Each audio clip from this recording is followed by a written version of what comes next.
When in America, Winterbourne was inexperienced and viewed things like a child, but when he moved to Geneva he lost a piece of himself and became more greatly affected by the pompous European society. In the story it says, he felt that he had lived at Geneva so long that he had lost a good deal. He had become dishabituated to the American tone. This shows how he became hypocritical in his viewing of Americans as crude and crass, because he was once one.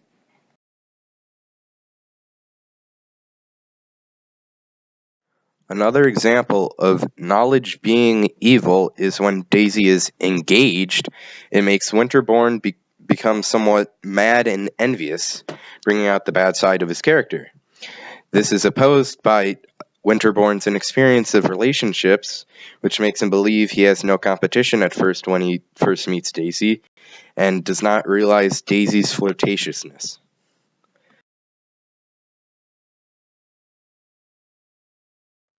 The way Daisy is crass and American shows innocence because she is oblivious to the opinions of others and just acts like herself.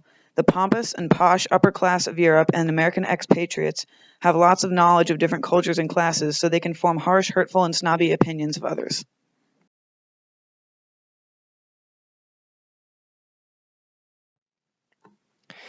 An outside piece of literature that displays this conflict is the Reckoner series. A basic background of the series is that it takes place on Earth. A star-like object called Calamity appears. People begin to get superhuman powers, but using those powers somewhat corrupts them, makes them less logical and more erratic and more likely to commit crimes. They become known as epics, and high epics, which are super powerful epics, and almost immortal epics, control cities as their kingdoms.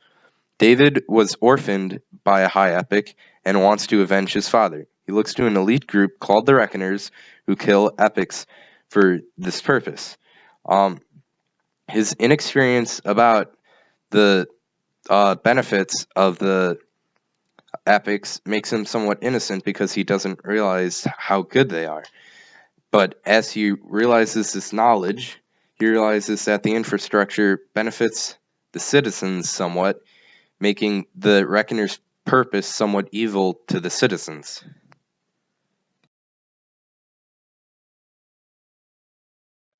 Another example of outside literature is The Hobbit and the Lord of the Rings trilogy. Before his adventures, Bilbo Baggins is an innocent and relaxed hobbit, set on living the rest of his days in the warm and cozy Shire. However, he goes on a journey, which shows him how cruel the rest of Middle-earth can be. He also finds the One Ring on this journey, which showed him how much power one person can truly possess. It made him greedy, and he even nearly attacked his cousin Frodo Baggins to gain its power back.